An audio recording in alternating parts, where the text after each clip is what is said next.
came to serve you. Come on, get inside. This is 6 yet. It's almost. Get in.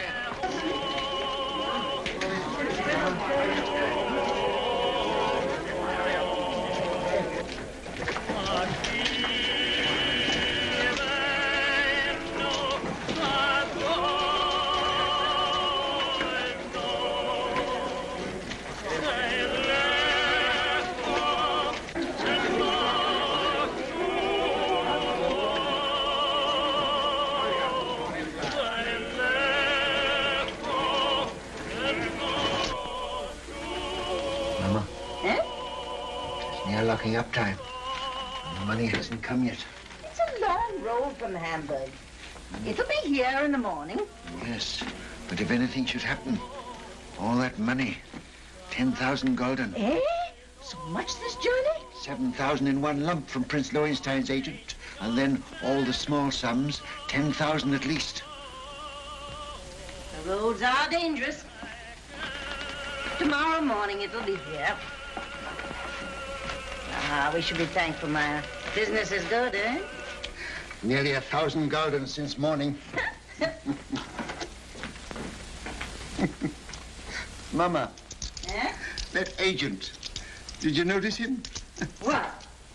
There he sat, sly and smiling, planning to rob this poor old Jew Rothschild. And here I was, so innocent, a little child, a baby, in fact. And there was that fine old clock that his master had sent him to bargain for. Yeah. And when at last I let him have it for less money than it cost me, I could see in his eyes how pleased he was that he got the better of this little baby. Sold it under cost? A spat to catch a mackerel, Mama. He thinks he's so clever, and I'm so stupid. Always make them think they're clever.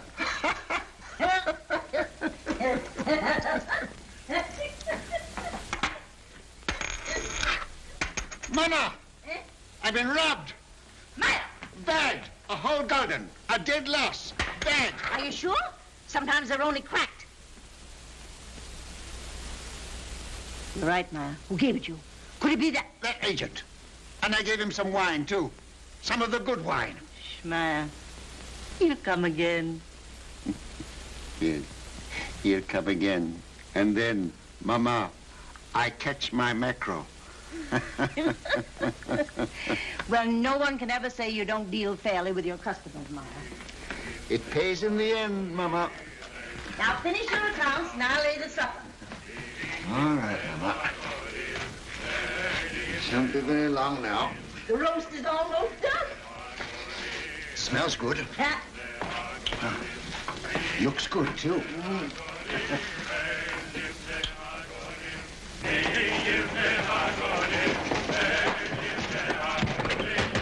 Mama, quick, it's Nathan. Mama, the tax collector. Oh. Papa, the tax collector. He's down the street. Cut door. The tax collector, boys.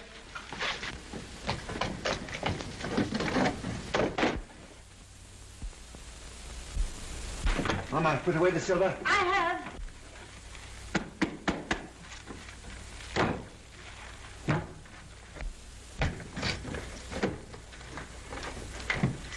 Don't forget my account book. Oh, run away. What do you know about it? Everything that's in one collector goes. Take those hats off. Here, Mama. Yes.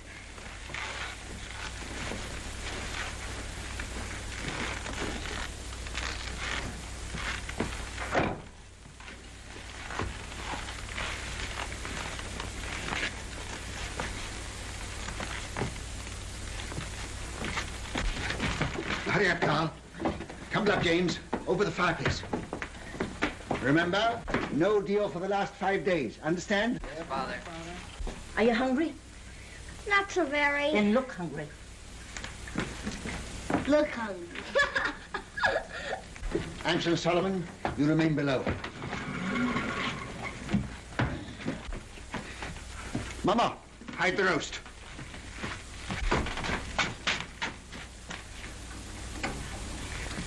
Get off, Jim.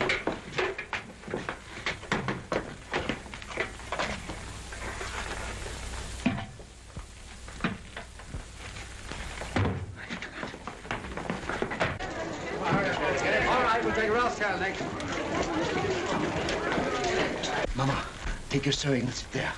Nathan, by me. Nathan, take your hands out of your pockets. Open up, Jew.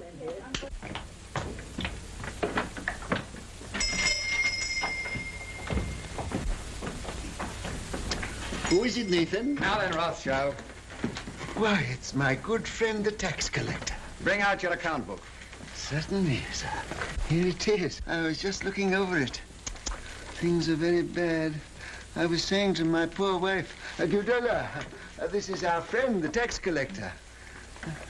Never have I known such a bad month. No. For 5 days, not one garden have I seen. Customers come, yes, but they don't buy. No. And no one's traveling these days, so my exchange business is worse than nothing.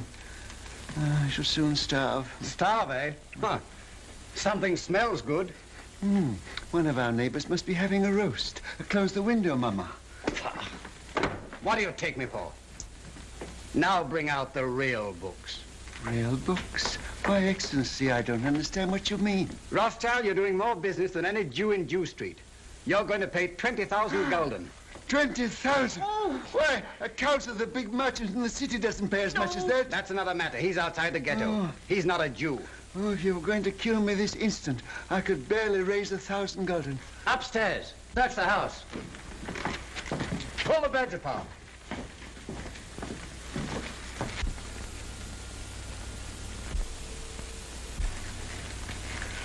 Well, I might perhaps raise 2,000 gulden. Very interesting. Oh, that. Nathan, lift up the trap door for the gentleman. Just some old stock. We have a little wine down there. Not very good wine, I'm afraid. Good wine costs money. But no account books, no gold, no jewels, I suppose. Jewels. Jewels. I've had to give up dealing in jewels long ago. It needs capital. Shall I lead the way? You'll follow, at a distance.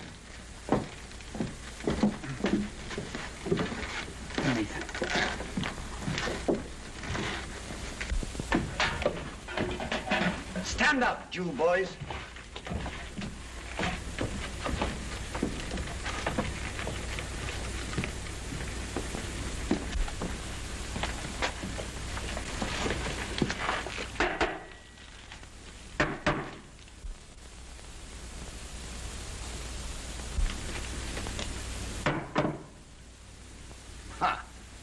Wine. Fill up a cup. But that's green, Excellency. Do as I say. Oh, it had wine in it after all, eh?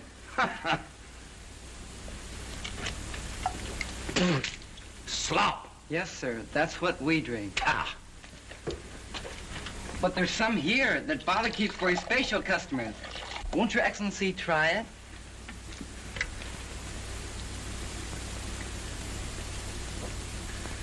Ah.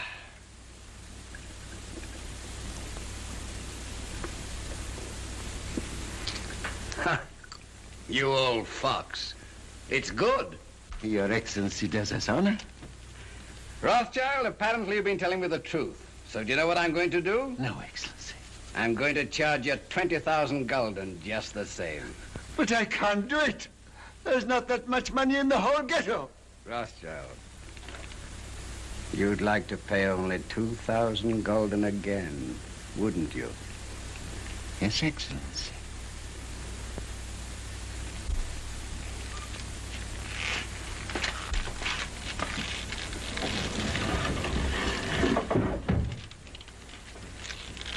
Now, what would it be worth to me if I put you down for 2,000 this time? A very handsome present for Your Excellency. Say, 1,000 gulden. Talk sense, Rothschild.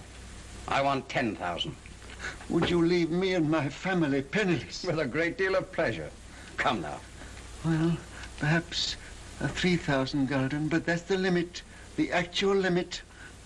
I'll take 6,000. Oh, I will.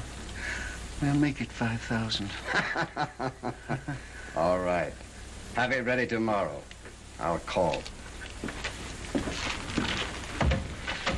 And if any of you breathe a word, I'll have your house burned to the ground.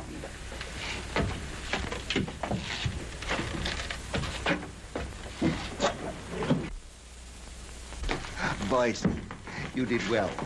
Nathan, you're a smart lad. That wine, Mama, you should have seen him. And after all, a 5,000 gulden isn't as bad as it might have been. No.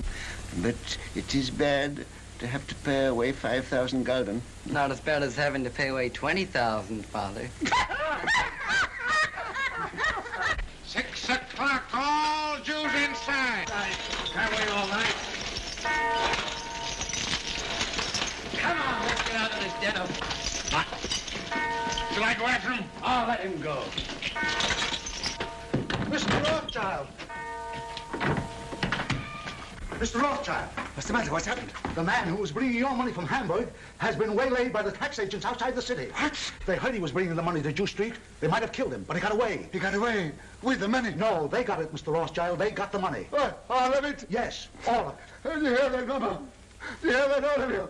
10,000 gulden. Our money that we worked for.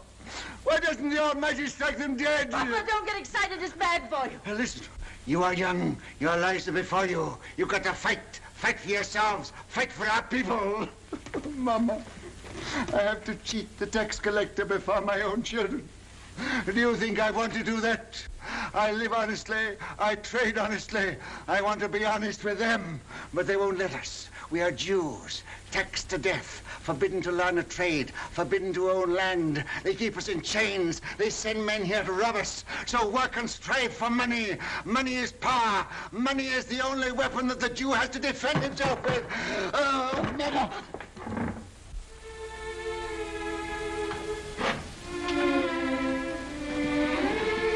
Come, he wants to speak with you. All of you.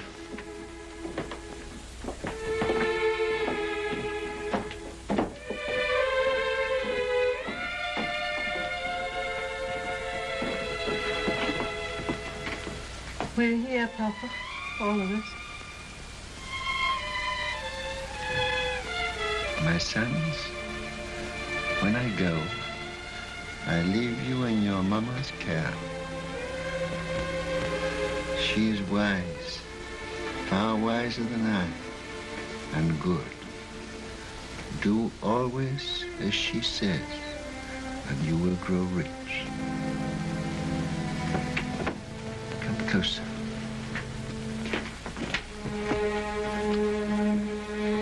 Much money is lost through sending gold by coach from one country to another. In times of war, it is seized by the enemy. In times of peace, by thieves. You are 5 brothers. I want you each to start a banking business in a different country. One to go and open a house in Paris, one in Vienna, one in London. Choose the most important centers, so that when money is to be sent from here to London, let us say, you won't have to risk life and gold. Amshel, here in Frankfurt, will just send a letter to Nathan in London saying, pay so-and-so. And that will be offset by loans from London to Frankfurt. Understand? Yes, Father. In your day, there will be many wars in Europe. And nations that have money to transport will come to the Rothschilds because it will be safe. Papa, you mustn't talk anymore. The doctor's... I'm giving advice to our sons, Mama, that the doctor cannot give. Remember, unity is strength. All your lives you must stand by one another. No one brother must be allowed to fail while another brother succeeds. Your 5 banking houses may cover Europe, but you will be one firm, one family, the Rothschilds, who work always together. That will be your power. And when that power comes, remember the ghetto. I shall be here. I shall never leave the house where they were all born. And remember this before all, that neither business, nor power, nor all the gold in Europe will bring you happiness till we, our people, have equality, respect, dignity, to trade with dignity, to live with dignity, to walk the world with dignity.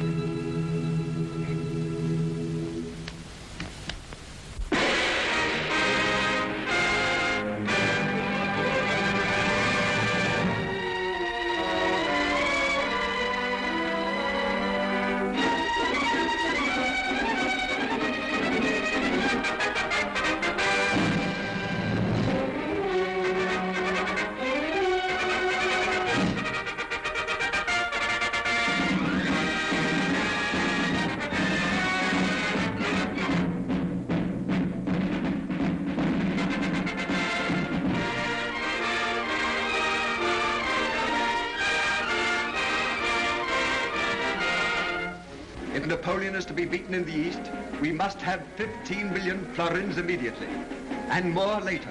I think it can be done, Prince Metternich, but I shall have to consult with my brother Nathan in London. Come, Solomon, can't you decide now? Your Highness is aware that the Rothschilds work as a family, and we've made Nathan our head.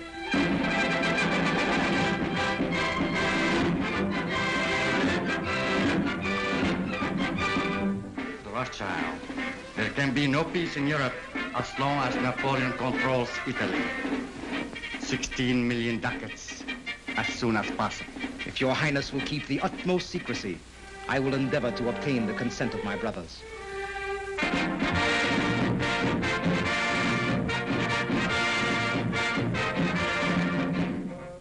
You must realize, Monsieur de Talleyrand, how difficult it is for the Paris House of Rothschild to help the Allies against Napoleon. My dear Monsieur James, I will be as secret as the grave, but we must have 50 million francs.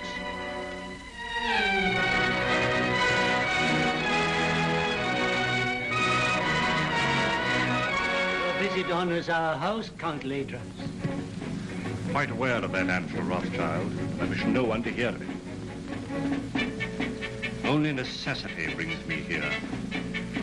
The armies of Napoleon are already in Prussia. We've got to have 5 million gulden. Drive them out. I will consult my brother. Ah, that's nonsense. It is an unbreakable rule, Your Excellency. The House of Rothschild never participates in a deal of this importance without the approval of all the partners. But that is impossible. My brother Nathan in London is permitted to make a decision.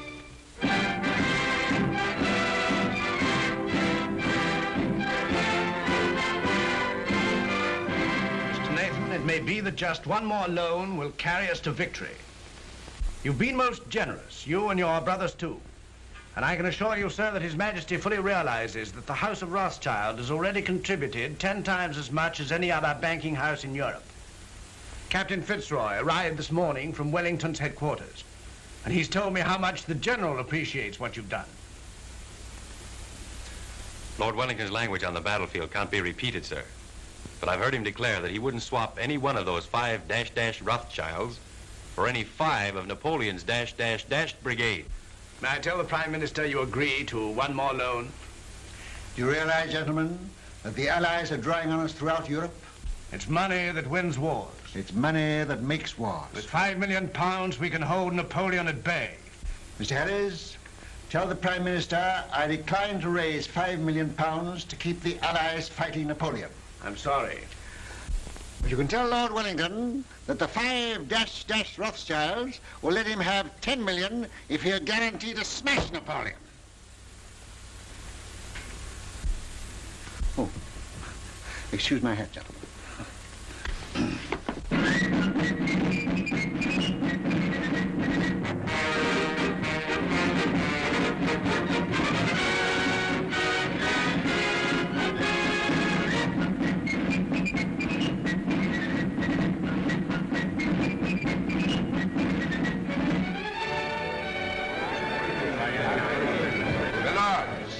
Gentlemen, once more England is indebted to her greatest soldier.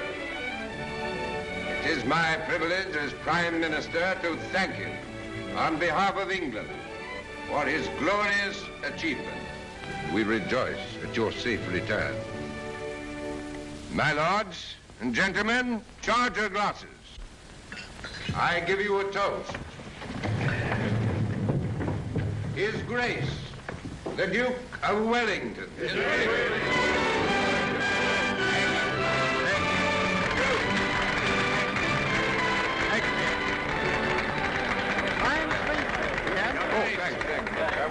Well, that's over. Empty. Who's got some snuff here? Yeah, England's the greatest soldier. Yeah, that's all right. May I shake your hand, Your Grace? Thank you, thank you. Yeah, here he is. Why wasn't Rothschild here? There was some feeling. Wasn't he asked? Well, no, Your Grace. Some of these people... Wasn't the man who paid for these dash wars important enough? It wasn't a question of importance. It was... If he can't come here, I suppose we can still go there. Hey, Fitz. Yes, sir. Just as soon as I can get away, we're going to call on Nathan Rothschild. He ought to have been here. Dash slight, I call it. More snuff. You know where the old boy lives? Very well indeed, sir. Oh, you young blackguard. I'd forgotten about that daughter of his.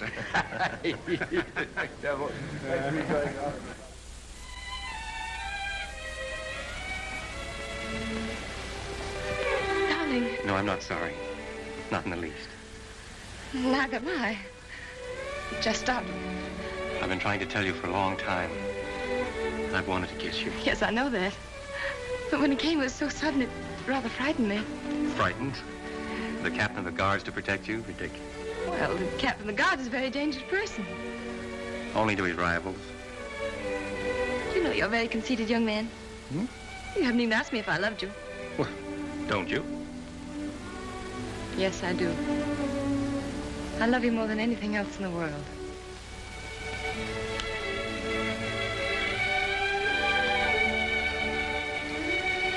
And then tonight, after I tuck the Duke into bed, I'll call on your father. My speech to him is all ready. I've rehearsed it not less than 1,000 times. To trees at night, to guns, even to horses.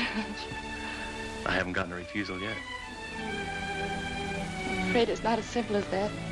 Some of those horses were pretty difficult customers. It's no use, darling. You're just dodging the real reason. You're being sweet and thoughtful again. But you're not making me forget that you're a Gentile and I'm a Jewess. Think of the shock to our families. This is no longer a family matter. It's Fitz and Julie.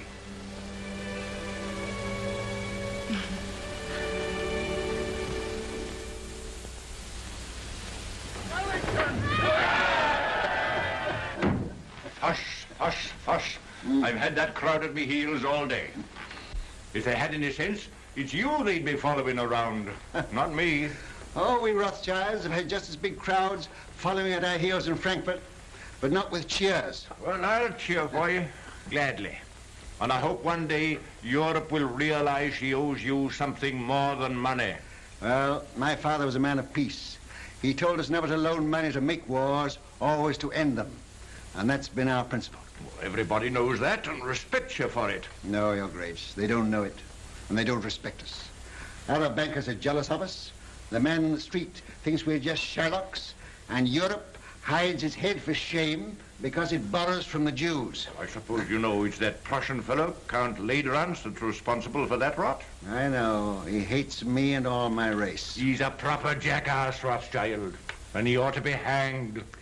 I must admit that the same happy thought has occurred to me more than once. You know, it's a danger having a man like that in authority. Always making enemies. Well, yes, that's the danger, as they may need us again. What do you mean? Well, perhaps we're not out of the woods yet. Why, Napoleon's scotched. Napoleon's in exile, but he's not dead. As good as dead, Rothschild. As good as dead. Ah, perhaps. Another brandy, Your Grace. Ah. I've often thought it would have saved a lot of trouble if Napoleon had been born an Englishman. Oh. Where would I be then? Why, his commanding officer, of course. Oh, thank you. Sound brandy you've got here, Rothschild. To the peace of Europe. Well, I'm a soldier. But I'll drink to that. I see, Rothschild. A little secret. Mind you, I oughtn't to tell you this, but I just heard this morning that they're going to float a dash big loan to put France on her feet. An enormous loan. The biggest thing ever issued. Yes? Well, they've got to do something. France has had 20 years of war and the whole country's torn up. But now they've got peace. They're going to get together, the 5 allied powers, and help her out. And the banking house that floats this loan will at once become the most powerful in Europe. Its prestige will be enormous. That's it. And now's your chance. Your Grace, I can't sufficiently thank you for this information. Mind you, it's a dark secret. But it serves the chuckleheads right for telling me. They ought to know by now I can't keep a secret. Send a message to Mr. Roth and ask him to come to me here at once. Yes, sir. We'll drink to the house that floats the new French loan. To the House of Rothschild.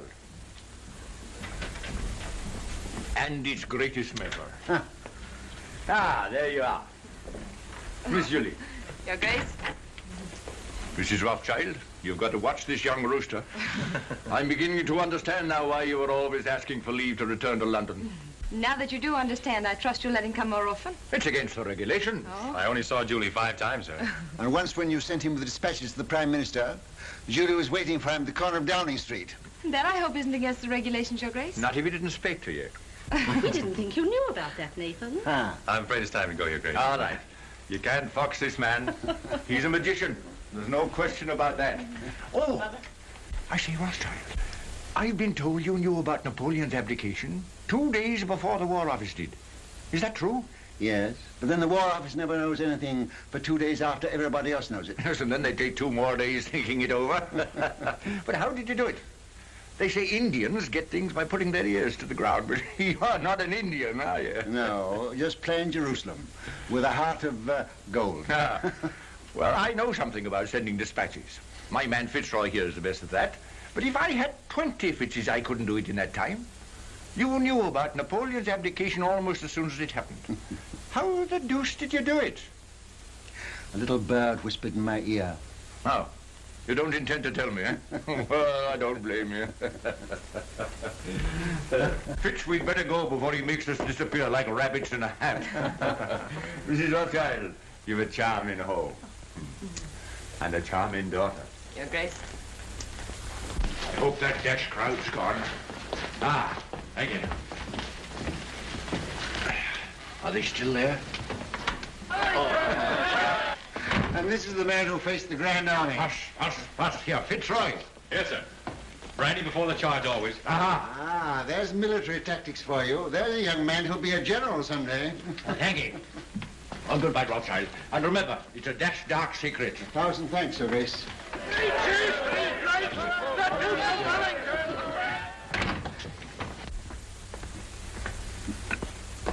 There he goes, longing for the peace and the quiet of the battlefield. Yes, sir. Mom, I ought to be very happy, but I'm not quite. What is it, dear? Fitz says it's nobody's business but ours, just his and mine. But it's his wretched family I'm thinking of. You know, Mother, nearly all of his aunts are duchesses and countesses, and oh, I'm so afraid they'll turn up their noses. He doesn't object to our money, I hope. No, he says he's willing to overlook that. Oh, I'm glad to hear that. Father, please don't think of Fitz like that. Please don't. You're hurting her, Nathan. Isn't that rather cruel? Oh, no, it's my fault. I never told Father I really cared as much as I do. And you didn't either of you think I knew. We businessmen are not supposed to notice unimportant things like daughters and wives. You should know better than that, Hannah. Well, I knew she loved him, but we thought we'd tell you when you got to know him better. Julie, you know the tradition of our family. A Rothschild to marry a Rothschild. But I wasn't a Rothschild, Nathan. No, but you were Hannah. And you were one of our race. That's what frightens me, Mom. These dreadful prejudices. Could we bear it? Could Fitz bear it? I won't pretend, Julie, that I wouldn't rather you married one of your own people. It's a cruel barrier. Yes. But the world's changed a bit, especially in England. There's no Jew Street here, and they're lifting other chains from us, too. So, perhaps... Oh, no, don't say perhaps. Say yes. What do you think, Hannah? I think girls should be allowed to make their own choice. Ah, I'm not sure that I agree with you. Oh, but this girl, Father. Well, it's about the first time that I've known a Rothschild to make a bad bargain. You are a Rothschild. And the Duke of Wellington has told me that the Rothschilds did a great deal for Europe during the war. Now, what have your Fitzroys done? Nothing. Beyond repeatedly getting leave of absence from duty and showing an unaccountable interest in orchids. And a remarkable taste in women. That doesn't show strength of character. Any fool could fall in love with you. Oh, but not any fool could get your consent. He hasn't tried But yet. he will. And when he does, you'll see him. Oh, you darling. Here's Rose looking positively shocked. Don't go, Julie. Oh, but I must. I'm engaged. Where are you going, Julie? I'm going out to the orchid house. Look at the orchids. Roth, I sent for you because I have tremendous news. This message must go to each of my brothers at once. By what His Grace calls our magic. Great news. Yes, indeed.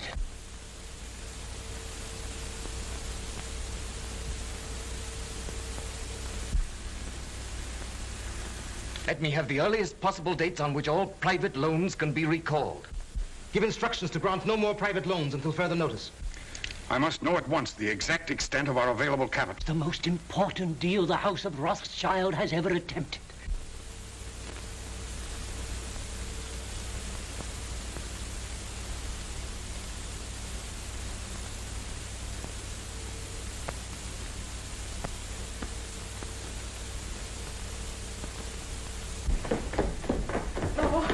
Let me look at you. Oh, you really look so very nice. I'm sure I don't know how they could refuse you anything you asked. I'm not depending entirely on my profile, Julie. Where's my hat? Oh, the carriage hasn't come yet? I'll take a hack. That's what I like to do. It always makes me feel so independent.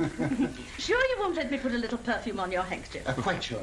You're so calm. Aren't you excited at all about getting this great loan? Who'll be there? Representatives of all the big banking houses in Europe. Baring will be there, of course. And the ministers of the countries interested, I suppose. I suppose so. Ladrange representing Prussia, Metternich from Austria, and the rest of them. Still, you feel pretty sure, sir, don't you? Sure of half of it, anyhow. I have private information that ours was the best bid. The largest loan in history. You know it's the proudest day of your life. The proudest day of my life happened 30 years ago. I shan't draw an easy breath. Don't worry. When I say that no other banking house in Europe can match our bid, I'm not guessing, I know. And now where's my hat? On your head, I believe. Where it should be. Where it shouldn't be in a lady's presence. I beg your pardon. To Downing Street and victory. Goodbye. Goodbye, Father. Good luck.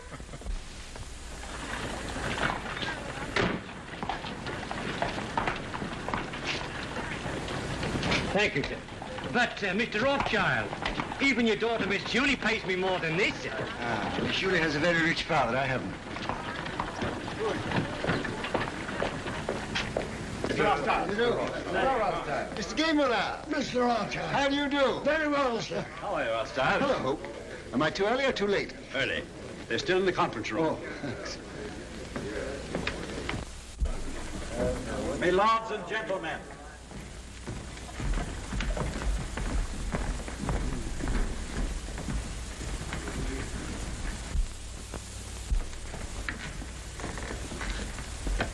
Your hat. Oh. Thank you, Mr. Baring. The meeting is called to order. Gentlemen, bids for a French loan for 450 million francs have been received and recorded. Offers to take all or a part of the issue of bonds, the greatest single issue in the history of European finance, were received from the following banking houses. J. Lafitte and Company, Paris. Gay-Muller, Vienna. Hope, London. Bertrand de Lis, Madrid. Baring and Company, London. It is the decision of the conference that the highest authoritative bid is that of Baring and Company, London. They will be awarded 3/4 of the issue at 71. There being no further... But you're mistaken, Mr. Harris, there is. Mr. Nathan Rothschild. I'm compelled, my lords and gentlemen, to draw your attention to what must certainly be an oversight. I regret to say, Mr. Rothschild, the decision must stand. But my house sent in its bid to take the entire issue, and our price was a point better than Mr. Baring's. Why is that not recorded? Perhaps Count Ladrance would like to explain the situation to Mr. Rothschild.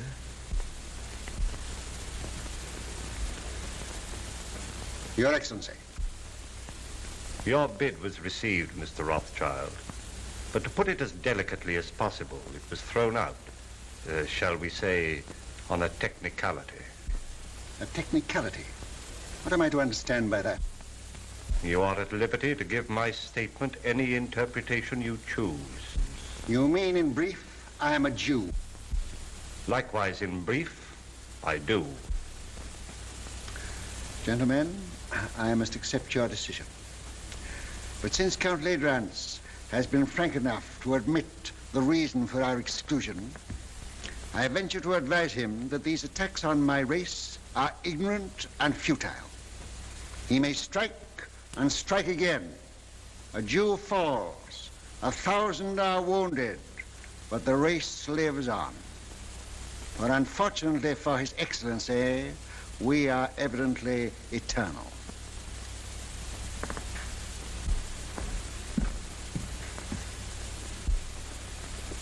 Mr. Harris, you say the bearings take 3/4 of the load. May I ask who takes the other fourth? That is being taken up by Count Ladrance, Prince Metternich, Count Talleyrand. I see. A family party. Good day, gentlemen. Your luck is out, Mr. Rothschild.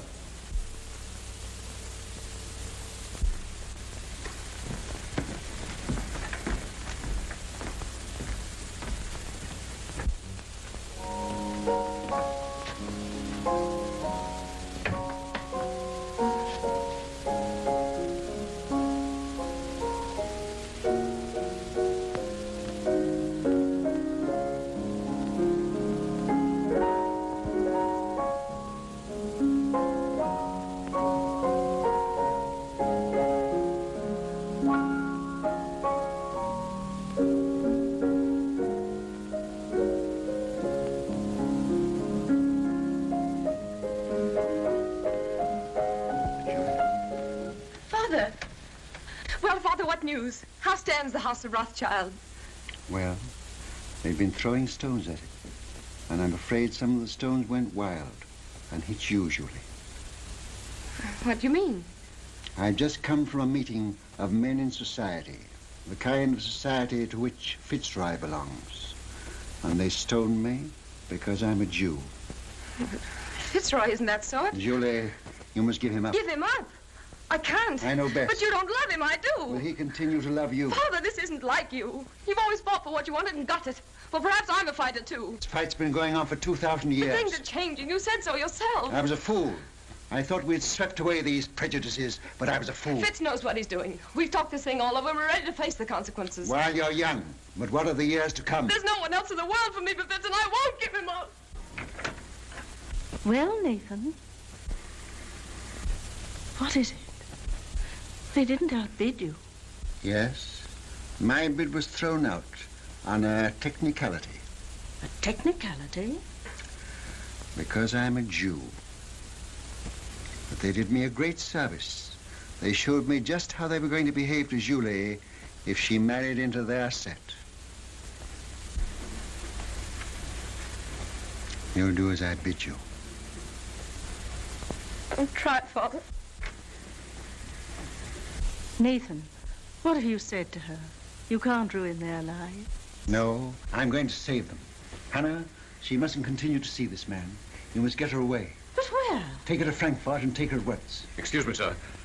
I heard the result of the meeting and came to offer my sympathy. Oh, well, thanks. If you have any spare sympathy, you might keep a little in reserve for Baring, Ladrance and Company. I don't think they need it, sir. No, but they may later. Do you realize that Ladrance, Metternich, Talleyrand, and the rest of the party are taking a fourth of this loan without a penny between them? But they'll make millions on the rise. Ah. He's tired. Perhaps I'd better call again later. Ralph, Sir. if you could buy government 4% bonds at 60, would you pay 74 for them? No, sir. Would you, Hannah? Goodness me, no. I thought not. Nathan, what's in your mind? Murder. Hannah, I'll tell you exactly what's in my mind. And this may interest you, too, Roth. Baring and those others headed by Ladrans have taken this new loan at 71. On the first of the month, they're going to offer it to the public at 74. It pays 4%. But there is already in existence a previous government bond which also pays 4%, of which we have a large holding. This bond is now selling at 73. Hannah says I'm tired, but I'm not too tired to realize that if the public can buy one government bond for 73, they won't buy a new issue bearing the same interest for 74. That's true, sir. But Baring and the other bankers will run up the old bonds, and when they rise to about 75... I know what you're going to say. They'll make the old ones rise, and then launch the new ones a point lower, and the public rushes in. Quite so, sir. But suppose there is no rise. Suppose somebody pricks the balloon and it doesn't go up. Suppose before they can run it up, somebody else begins to run it down.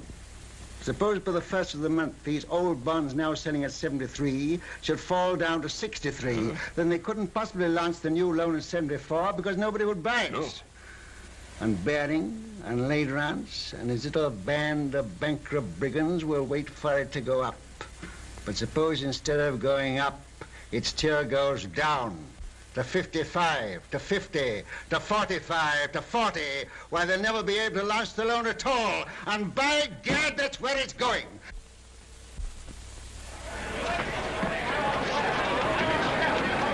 Sell. Sell.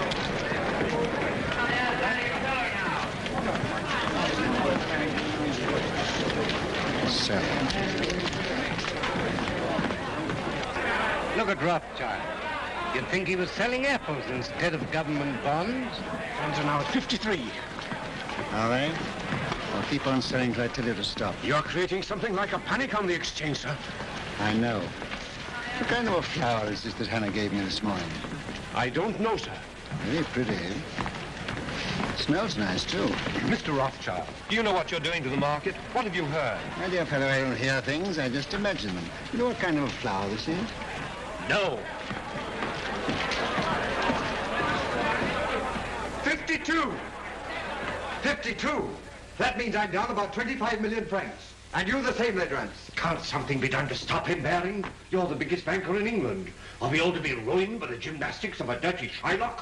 I've thrown the entire resources of Baring's bank into the pool, but I can't stop it. He's got us on the run. Right. I bet you half a crown that Baring makes straight for this post within 2 minutes. I'll take you, sir. I'm tired of losing money. I'd like to win some.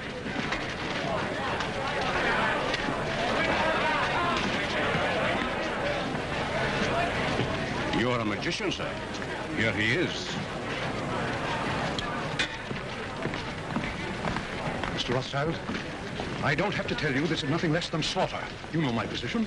I'm responsible for this new issue at 71, and you're making it impossible for me to put it on the market. We are both bankers. You knew I ought to have had a share of this loan. Why did you shut me out? Certain pressure was brought to bear on me. Ha! Ladrans. Well, yes. Then let Ladrans speak for himself. All right, Mr. Baring. I'll come. I'll follow you.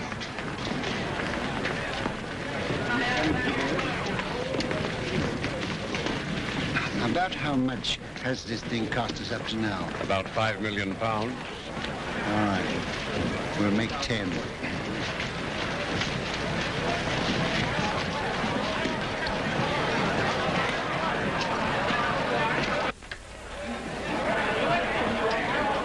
I hope I haven't kept you waiting, gentlemen, because I know you must all be very busy. We sent for you, Rothschild, to make you an offer. You resent being left out of this loan. Mr. Baring, as you know, holds 3/4 of it. He is prepared to part with half of that to you. Will that satisfy you? What about the other quarter? That, as you know, is held by us. Oh, yes, you bought it at 71. Well, we're responsible for it. You bought it at 71. It was allotted to us. And not against your will, I hope. Certainly not. So you bought it at 71. What do you mean, bought it? Can you pay for it at 71? You know perfectly well that no one is prepared to pay in full for an entire issue. Were you prepared to pay anything? Could you have stood a 10-point drop? No. You took him for a rise. You're financially irresponsible, the whole lot of you, except Mr. Barry. Well, I know just how much money you've got, each one of you. And if I like to hold down the market till after the first of the month, and I can, you're all ruined and dishonored, including Baring's Bank.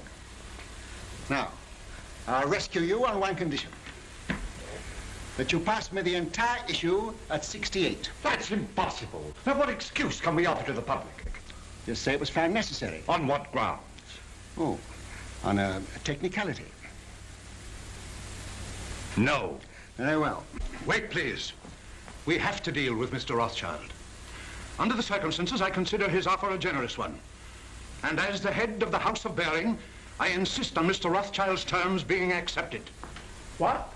Are you going to take it off our hands, Rothschild? That's uncommon good of you. Hey, Count Mr. Road. Are you also on the preferred list?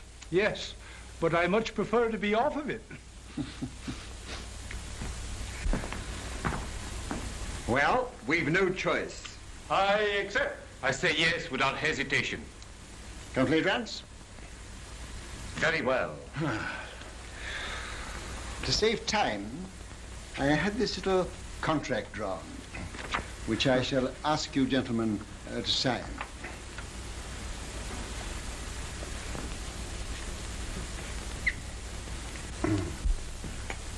You seem to have been very sure of yourself.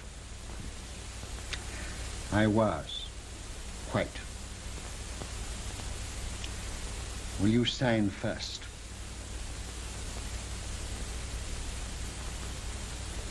$49.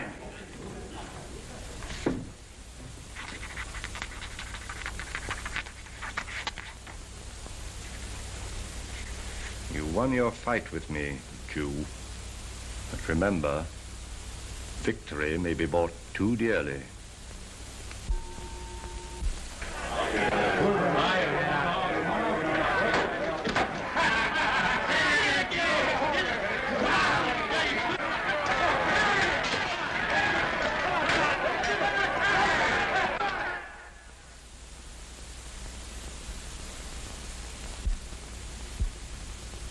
Late Rance.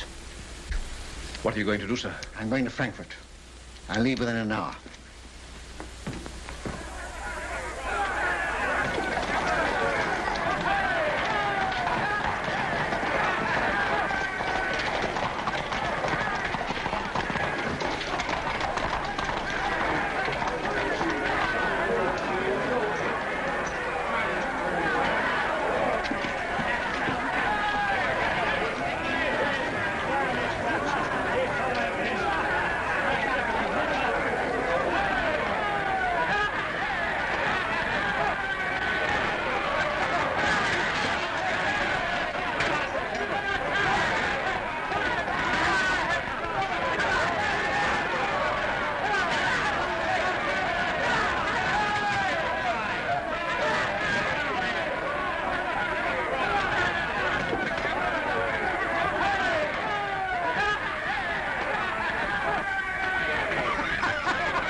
Take your pills and get out. You're no good. Come, Mama. You know the doctor's doing everything he can for you. Yeah. You must remember, Mrs. Rothschild, you are 88 years old, and I can't make you any younger. I'm not asking you to make me any younger. I'm asking you to make me older. She's better. She's insulting people. There's nothing the matter with her. Just nerves. Nerves! Do you think I'm afraid of that rabble? I've had 88 years of this, and I'm not dead yet. But we want you to come away with us for a few months. You're not safe here. I was born here, and I'll die here. And that won't be soon, either. I'll live a dozen years yet. Nathan, you ought to know enough about bargains to know the Lord isn't going to take me at 88 when he can get me at 100. Well, Nathan, what's brought you here all of a sudden? He came to see his wife and family. What have you been doing that girl of yours? She goes mewing about like a cat that's lost her kittens. She needs a change. She needs a husband, that's what's the matter with her. What about one of the Goldschmidt boys? I'm afraid Julie has ideas of her own. Then leave her alone. She's no fool.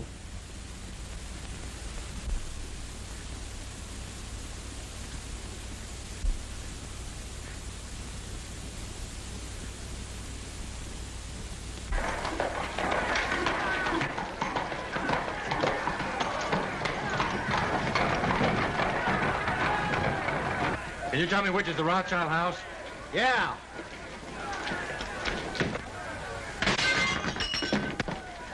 That's it.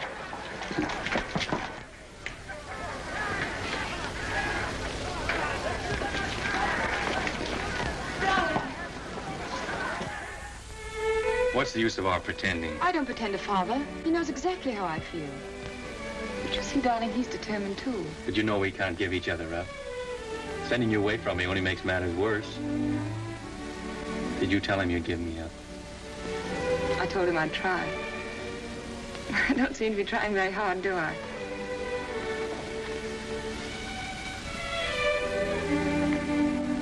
Let me look at you. How long did it take you to get here? How long have you been riding? I left yesterday morning. How'd you manage? I asked Nosy for leave. Who's Nosy? That's what we call the Duke behind his back. Oh. I think he guessed where I was bound for. Anyhow, he said yes. Of course, I'd no idea your father was here. No, of course not.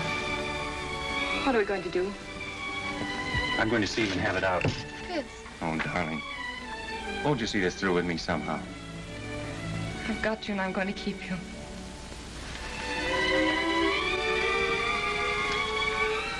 Then will you be very brave? A soldier. And wear this ring. Oh, yes.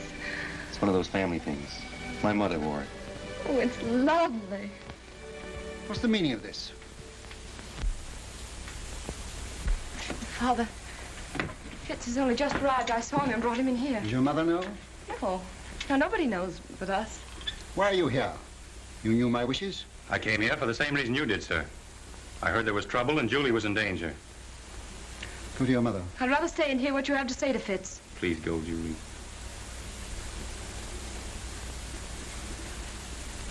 It's no use, Father.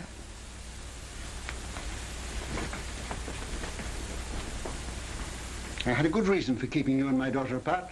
I desire that you respect my wishes. If Julie weren't agreeable, I wouldn't be here, sir. But her happiness is involved as well as mine. Unfortunately, we differ as to where her happiness lies. What has changed your attitude toward me, sir? Captain Fitzroy, I doubt whether there's a single man in London today who would suspect me of being a sentimental fool, which apparently I have been. But fortunately, I have a certain amount of common sense, which sometimes comes to my rescue. You'll please understand that your attentions to my daughter are objectionable to me. What is your objection? You're not of our race. That's an objection I think you might have raised a great deal earlier, I sir. was a sentimental fool. Walk through this ghetto. Go into the Jewish quarter of any town in Prussia today, and you'll see men lying dead. Julie's people killed by your people for but one crime, that they were Jews. Now do you understand? I'm sorry, sir, but I still love Julie. Julie is a Rothschild, and she'll not marry without her father's consent. Good day.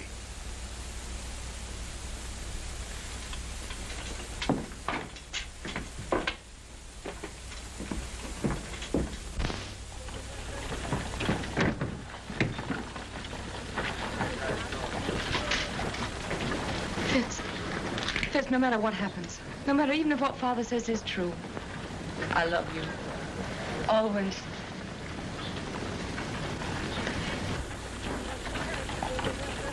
The Jews of Prussia know that this uprising is the direct result of your quarrel with Ladrans, and that has made them bitter against you. Fools, Nathan has done more for the Jews in England than any man who ever lived. England isn't Prussia, Mama. Ladrans has his agents everywhere. They spread lies and propaganda. You've got to put the screws on. Money is the only screws we have. And now, with Napoleon in exile, Ladrans and the Allies need us no more. It's queer, isn't it? We fight for the peace of Europe, and with peace, we lose our power. Well, you've got to do something. They burned down the Levy's house last night, and they burned down this one if they dared, but they're afraid of me. You tell all those kings and ministers you feed that if they don't stop this outrage, you'll stop their pocket money. If I thought Ledrans would listen, if I thought I could make him call off his dogs, I'd go to him. But now, don't worry, Nathan, and make yourself sick. The Lord isn't going to desert us. So take a rest. Leave the work to him. If there was only some way you could handle Ledrans. For the sake of our Jewish people, I think you should go to him, Nathan. grovel at his feet, eh? All right. If you think so, I'll go. He must have his price, and whatever it is, I'll pay it.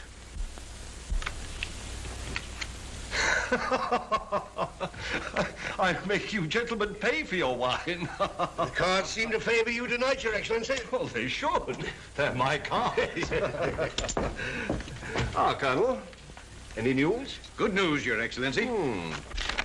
Dresden, entire ghetto reduced to ashes by fire. It is estimated that 5,000 Jewish refugees crossed the border into the Netherlands. I have dispatched 3 agents to The Hague to stir up the populace there. Frankfurt. The citizens stormed the ghetto and fired 2 houses. A serious pogrom was prevented by the arrival of the Civic Guard. Who ordered out the Civic Guard? The Burgomaster, but he won't interfere again. We've explained Your Excellency's campaign. That's splendid news, Colonel. I have still better news for Your Excellency. Yes? Nathan Rothschild is in Frankfurt. He arrived from London last night. If he tries to leave, I want him arrested at the border and brought to me here. Yes, Your Excellency. Upon what grounds? Make your own grounds. Yes, Your Excellency. The House of Rothschild. The house with the red shield. I'll make it red.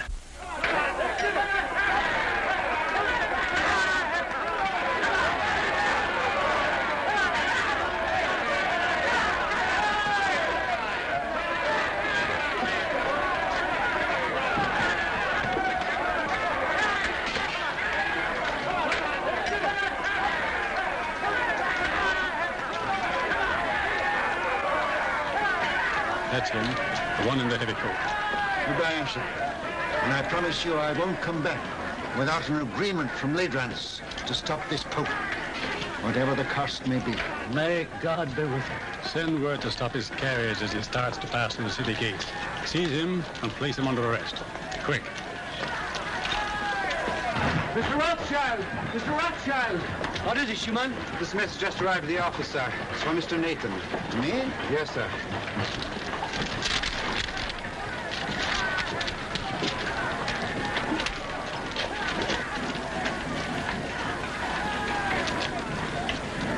What is it?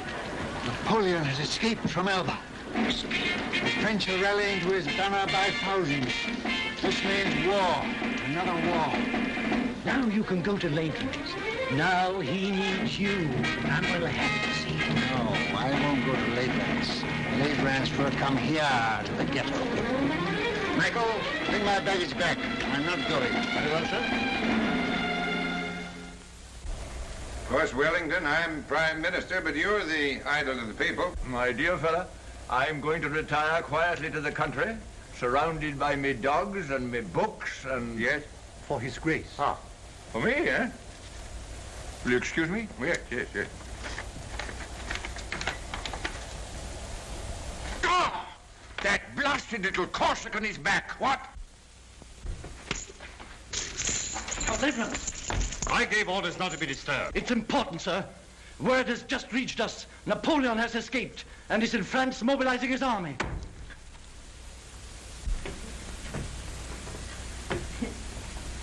Mama, dear. Yes? My, you're walking just like a young girl. Well, boys?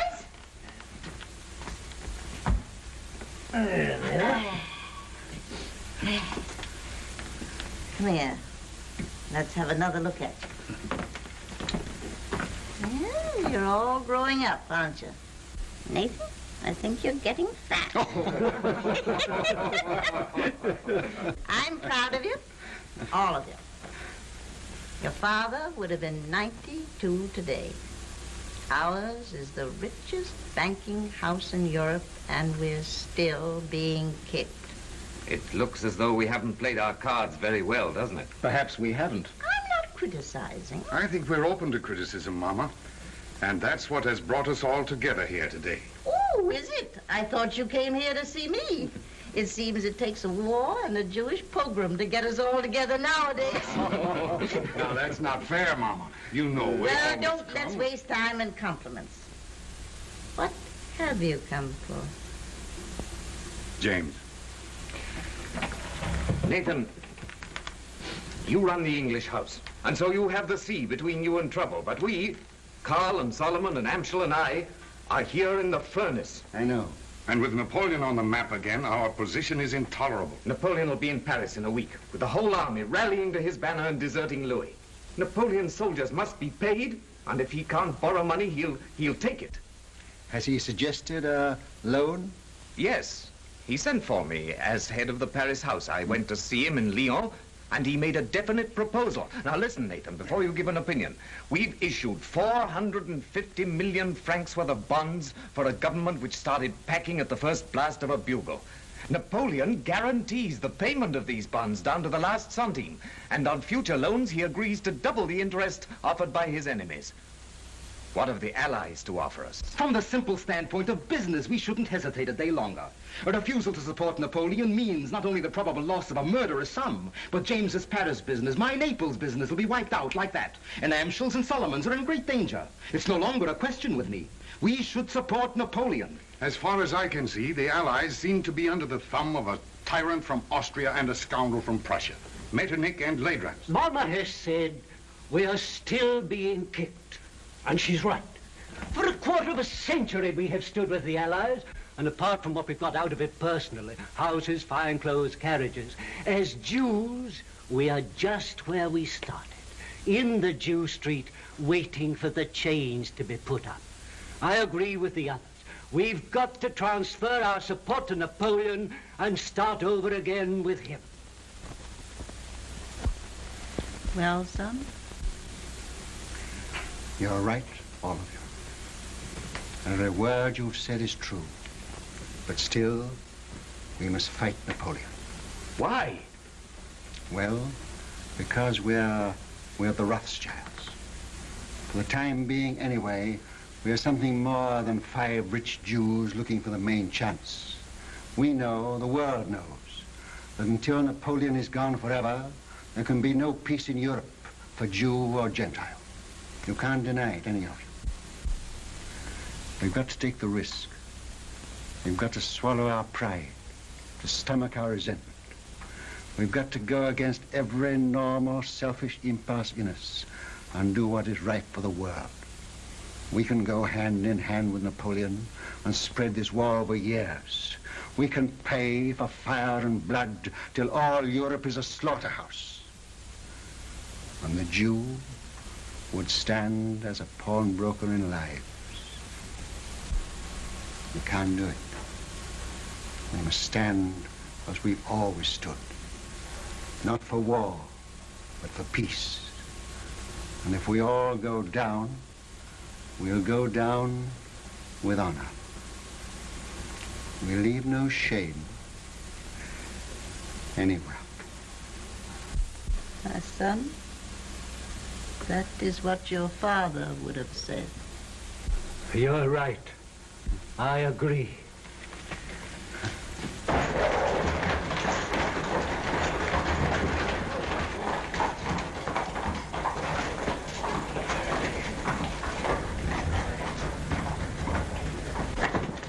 The House of the Red Shield, Your Excellency.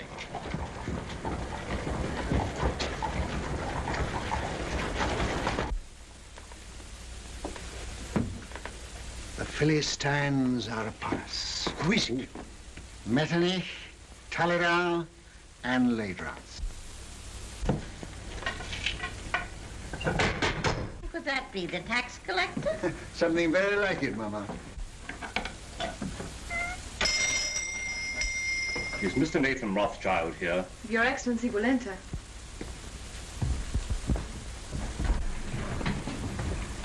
Lords, This is a great pleasure. But how did you find your way? The Duke of Wellington was kind enough to supply us with a guide, Captain Fitzroy, who has, I believe, been here before. Won't you come in? My brothers and I were speaking of you only this moment. Prince Metternich? I won't burden you with introductions, except perhaps to my mother, who was startled by your arrival. She thought you were the tax collector, Count L'Aidrance. Welcome to our ghetto. You will forgive this unexpected visit. Certainly. We were expecting it. Then we may assume you know precisely why we are here. Not the precise amount, but approximately. May I congratulate you on your brilliant sons, Madame Rothschild? Yes, I'm told I'm the mother of half the loans in Europe. I am here at the request of the Duke of Wellington and the Allied governments. In that case, my brothers too are interested. Won't you sit down? We will not intrude very long. Well, you're chained in at 6. Speaking for myself, I admit that I come as a penitent. We've not always treated you quite fairly, Nathan. And now, frankly, we need you. You should join Wellington on the field of battle. He once told me that the test of a great general is to know when to retreat and to have the courage to do it. The Allies need money, and we're not asking you to give anything. You're money lenders, and you'll get your interest. You sure of that? Don't you trust the powers? No, Austria's bankrupt. France is already in the hands of Napoleon. And so is Italy. Why don't you go to the other bankers? Your own bankers. We have not sufficient capital. You mean they won't take the chance? What if Napoleon wins? I suppose there must be a certain amount of risk in your business. No, we ask security. What security can you offer us? Then don't say you're not asking us to give anything. You're asking us to give a great deal. I see no reason for prolonging this meeting. As you say, we are moneylenders, not philanthropists. We do it for profit. You may as well know that Napoleon has offered us twice as much as you can promise us, and we've decided to take his offer. Gone over to the enemy, eh? I must admit, I'm amazed. How will Napoleon get the money to pay you? Steal it. But that's not our business. I always thought you stood for peace. For 20 years, we've been supporting the peace of Europe. Now we're thinking of the peace of our own people. The Jews? Yes. Napoleon will give us our freedom. That's why we are for Napoleon.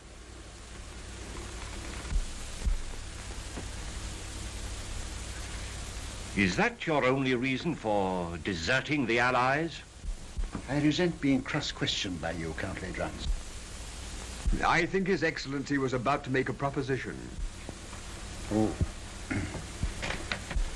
Well, if we gave you all the freedom that Napoleon could give you, would you then be willing to sacrifice the financial advantage of his offer? Count L'Aidrance, we are moneylenders. Come, Nathan, after all these years. What do you offer? What do you want? Brothers, may I speak for you? Yes, of course. We require an agreement, a treaty, signed and guaranteed by your governments, giving to our people absolute freedom. In this agreement, they would lose their chains. They would have the right to follow any trade, to own land, to live with respect, and you remember what our father said, Mama? To walk the world with dignity. I fear we will have to lay that before our respective governments. You are your respective governments, and you know it. The day this agreement is signed, the resources of the House of Rothschild will be at your command, and not before. Very well, we accept.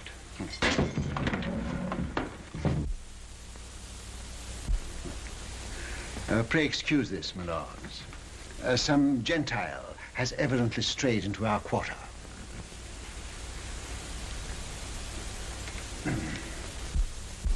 Goodbye, Granny. Goodbye, my precious. Goodbye, dear. Who's got my hat? Oh, here you are, Father. Oh. James. Father, I'll go on out the carriage with Michael. All right, my dear. James, it's of vital importance that we should have first-hand news from the field of battle. Somebody to be close to Wellington's troops. Whom can we trust? In time of war, nobody. What about you? Will you do it? Yes, and I'll get word to you every day. Of every move they make, the instant they make it, and always by the usual method. Mama? I'll come to the door with you. Oh.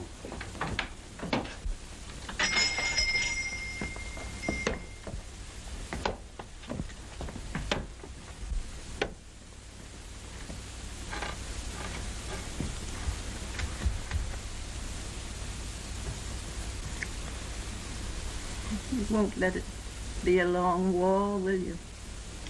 It shall be just as short as our money can make it.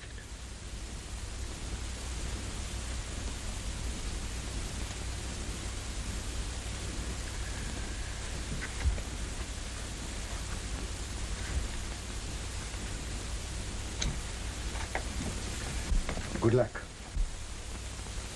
Goodbye, Mama.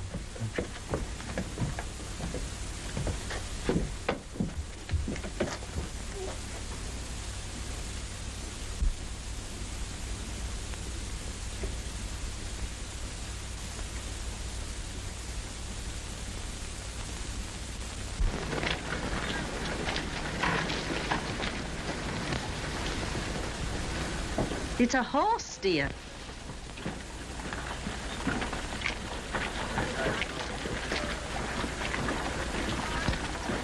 This time I'm here by command of the Duke of Wellington, sir.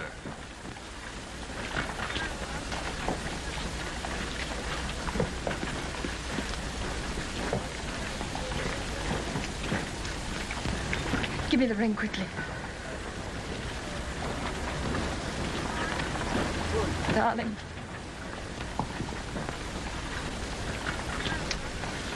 Well,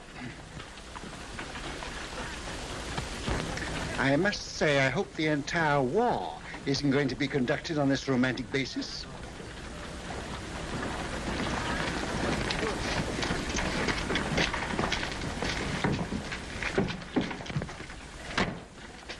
Seven Fitzroy, I give Napoleon 100 days, no longer.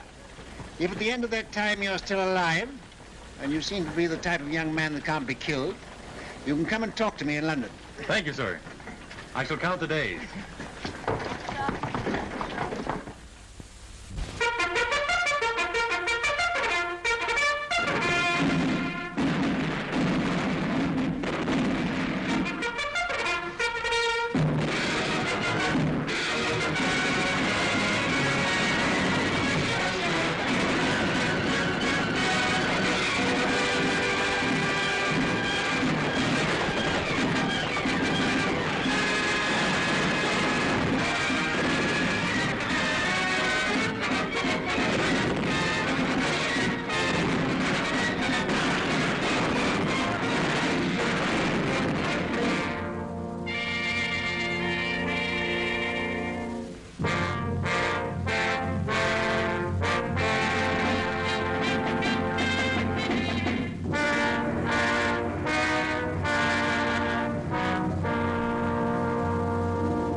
Nathan, the Times says there's a rumor that the stock exchange won't open today.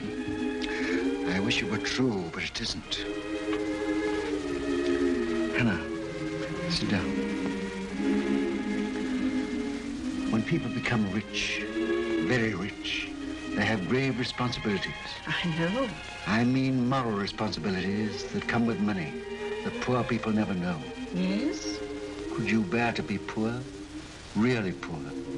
I'm asking you now because tonight may be too late. Tell me what you mean. I'm buying on the stock exchange when everyone else is selling. I'm risking everything we have to save the credit of England. I'm sticking to the bargain I made. But things look bad for us, Hannah. Very bad. Are you doing what you feel you should do? Yes. Do what you think is right. And if you fail, I'll love you all the more.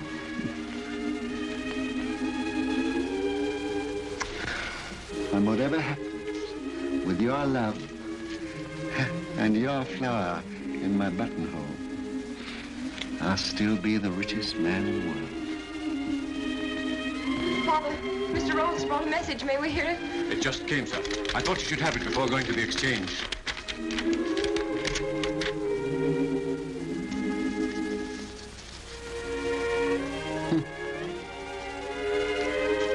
Napoleon has thrown entire Grand Army against Wellington. James. Worse and worse.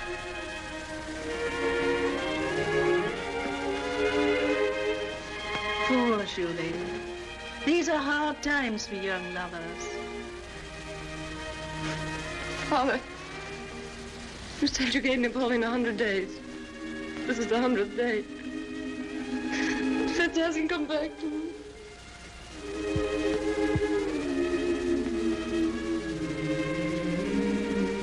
Remember, I'm a magician. My day may be over, but I know there's a message of love and hope on its way for you.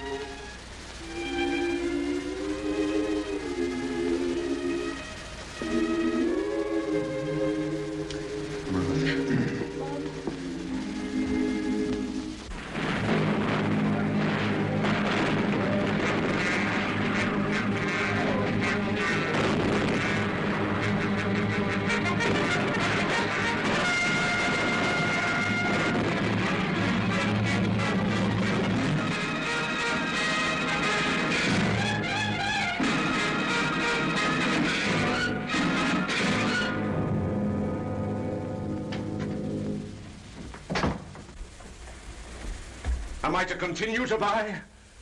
Yes. But it's sheer suicide, sir. Buy. Support the market. But we can't possibly keep it up, sir.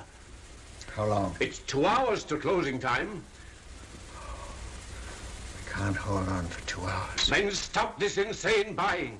No. I made a deal with Ladrans and the rest, and I won't go back on my word. Buy till we break. But do you realize, sir, that you're holding more than any man ever held in the history of the stock exchange? We've picked our horse. We'll back it till it drops. But here are messages from your brothers begging you to hold back. You're alone in your judgment. Are you blind? Where will Europe be if England is bankrupt? And if I can't hold the market, England's credit is gone. But no one man can hold a nation's credit single-handed, Mr. Rothschild. One man can try. I'm fighting in the only way I can fight, with money. I'm giving all I've got to give for the peace of Europe. And whatever other Englishmen do tomorrow, I buy today. Mr. Rothschild, forgive me, but while rumors reach the exchange that Wellington has been defeated... It can't be true. I should have heard long ago. We owe so much to you. Will you do one thing more? Come and show yourself on the exchange. They say you're ruined and dare not face the music. There's a wild panic. Your presence may steady the market. I'll come.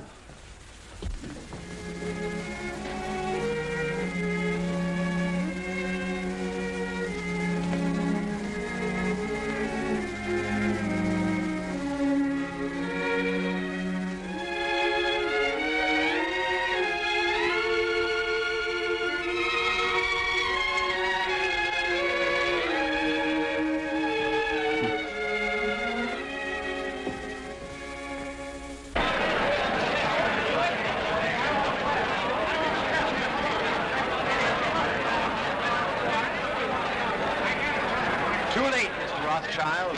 You backed the wrong horse this time. Rothschild, you've lost your luck.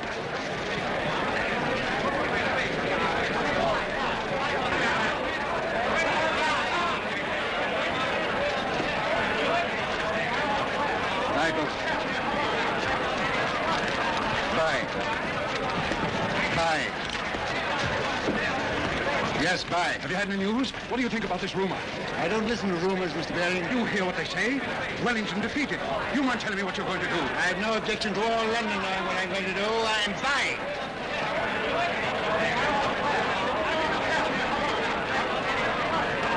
Mrs. Rothschild asked me to give you this.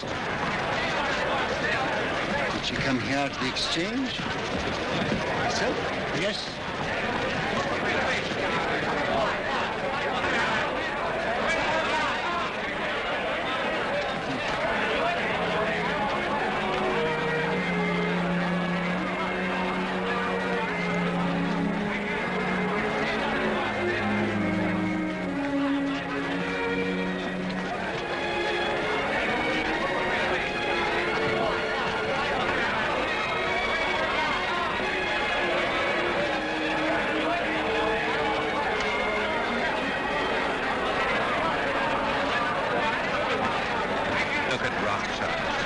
ever see such a cold-blooded fish? Puts a flower in his coat as he stands on the scaffold with a rope around his neck. News. Just arrived.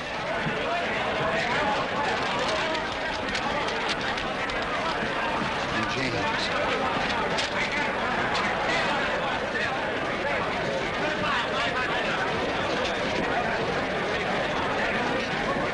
Wellington victorious at Waterloo. Napoleon defeated. The war is over. Gentlemen, listen, listen. I have news. News from Waterloo. Napoleon is beaten. You've been overfine. Don't play tricks on us. It's at Waterloo. It is true.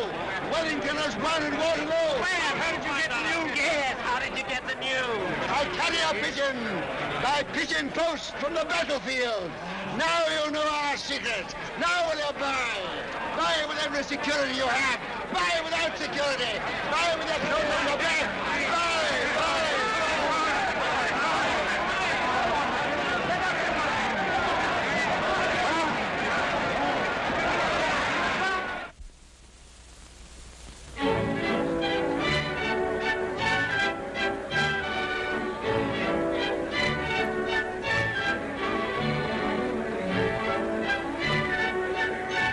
Rothschild, do tell me how it feels to be the richest man in the world. One has to be very clever to make a fortune these days. Perhaps, but far more clever to keep it. Really? Well, I wish you'd tell me how to make money on the stock exchange. What's the recipe? Oh, same as for a cold bath. Quick in and quick out. Excuse me.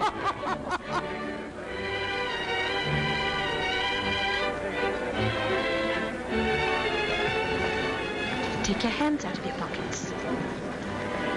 I cannot.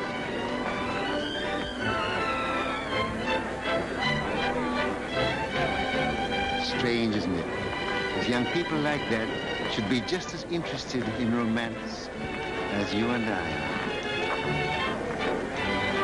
May I congratulate you, young people? Thank you, Your Grace. Nathan, you're worried about something. Yes, and I am. I'm confoundedly worried. What is it? Well, Mr. Rothschild, my congratulations. Harry, George, just the man I wanted to see. I'm very worried. Which knee do I kneel on when I go before His Royal Highness?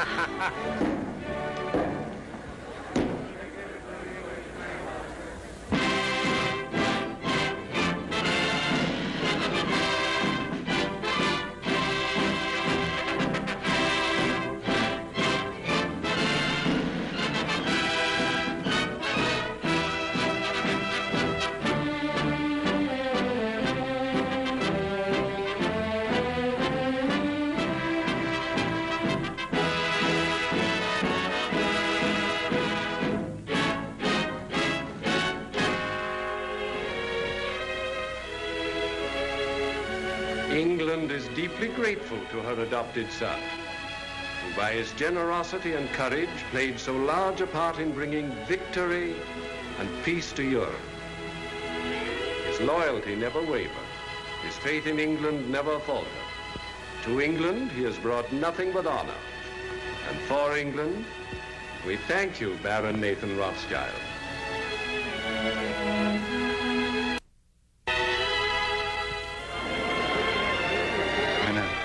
I used the wrong knee.